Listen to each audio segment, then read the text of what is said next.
would love for you all to imagine with me. Let's say that you're succeeding in everything that you do. That job you've been wanting, you got it.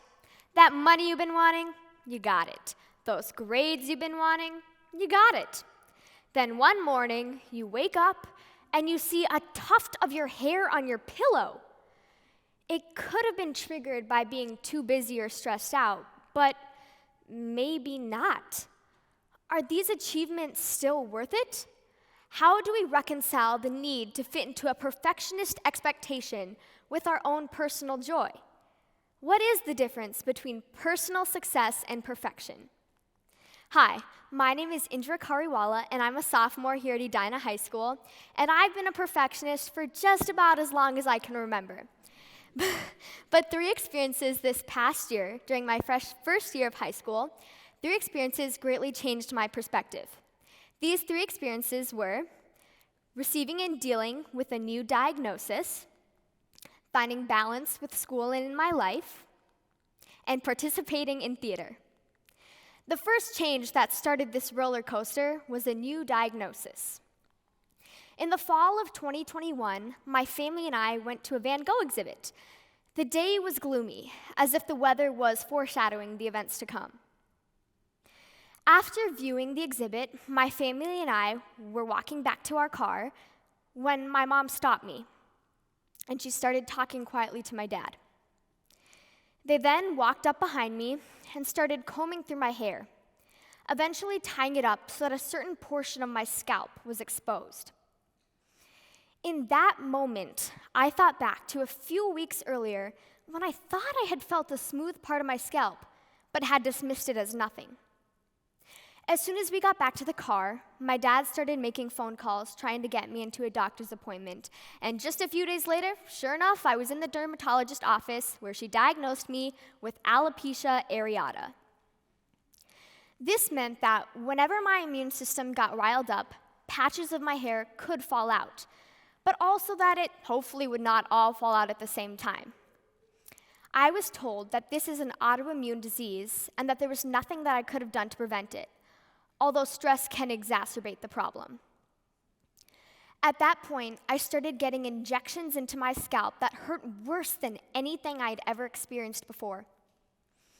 My scalp was pierced 20 to 30 times in the span of just a couple of minutes. And on top of that, at home, I was applying a topical steroid. I didn't know how to carry myself anymore. I had always taken pride in my hair. As a young Indian girl, having hair is important, and having silky straight hair is a luxury.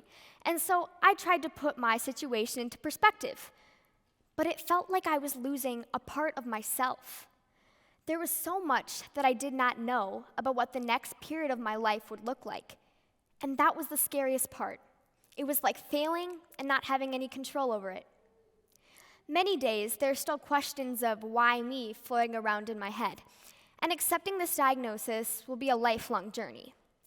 However, as time goes on, I think less and less about my appearance and my hair and have been working to better myself from the inside. In order to do this, I had to willingly give up control, which is something I had never done before.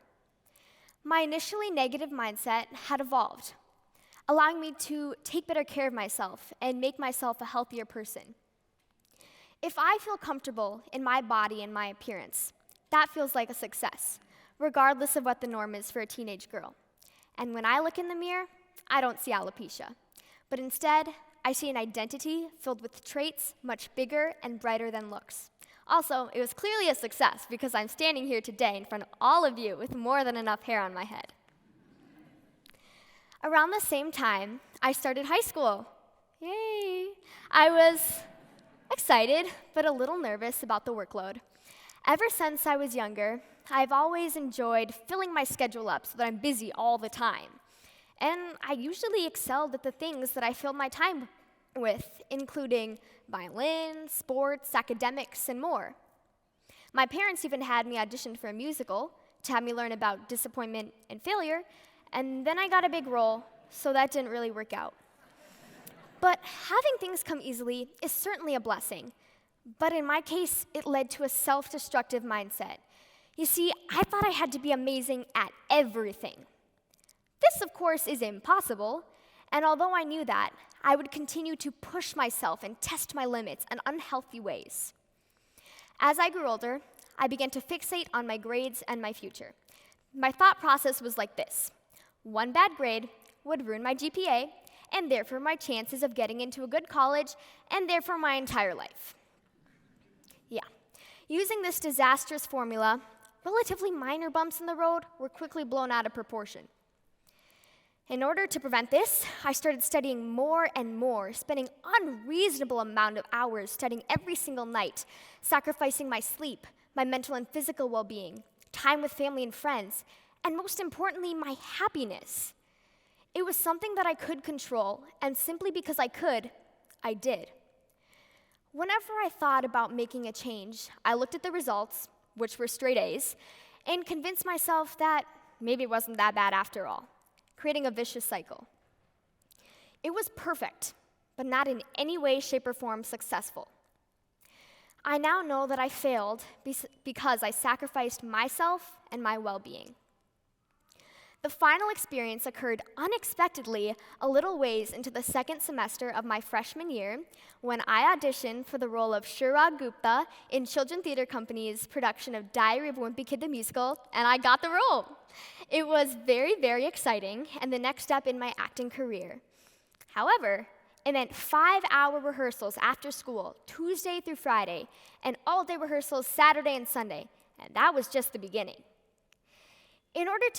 If I knew that if I wanted to take this opportunity, I would have to look at the bigger picture.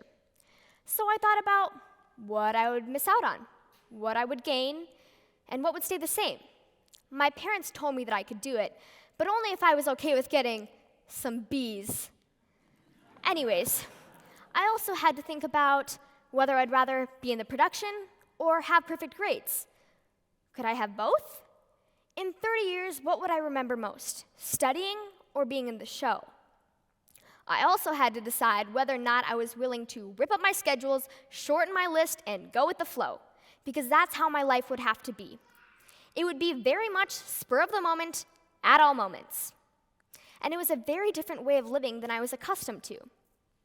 Deciding that this opportunity would either lead to my downfall or growth, I took the opportunity. And thankfully, it was this opportunity that allowed me to move past my perfectionist approach to school and grow as a person overall. Despite the crazy rehearsal schedule, I was actually enjoying life with much less stress. My school standards were shoved into perspective as I juggled working 40 hours a week with 35 hours of school. There were days when I felt completely exhausted and overwhelmed. And there were many times when I had about 10 minutes to get done what used to take me at least an hour of obsessing over whether or not I'd memorized every last thing. I worked extremely hard to be the best actor and student that I could be, but I finally accepted my best for what it was. I learned so much about myself and my capabilities through this experience, and I was thriving, having never been so full of life and happiness, all because I stepped out of my comfort zone. It was an experience I'll never forget, and I met incredible people along the way. It was around this time that I began to question everything that I knew of perfection and success.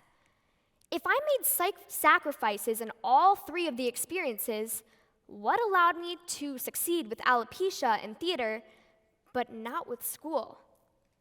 After realizing that theater was a combination of the other 2 experiences, I did a lot of reflecting, and I realized that the difference was a personal success.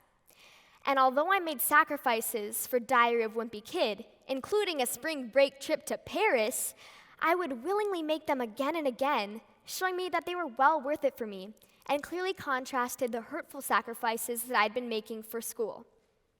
So, although it may have looked like my disastrous school experience, my mindset was different, which allowed it to be successful, like my alopecia experience.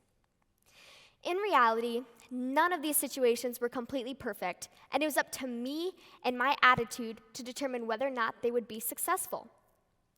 Instead of aiming for perfection like I did with school, I now aim for personal success, which can turn any experience positive. Personal success requires a great mindset, but it also requires you to relinquish control.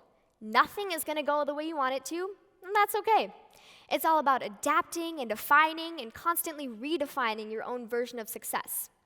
My version of success is likely different from yours, and success in one situation may not be success in another. It's all about finding what feels good on the inside and fulfills you. I learned that perfection and success are not the same thing, and that a situation can be perfect and unsuccessful or successful and imperfect. There will always be outside expectations, but personal success is ultimately the best goal. Boundaries that vary for each individual separate perfection from success. And all that it takes to break through from perfection to success is a leap of faith into a new mindset and toward a personal goal. Thank you.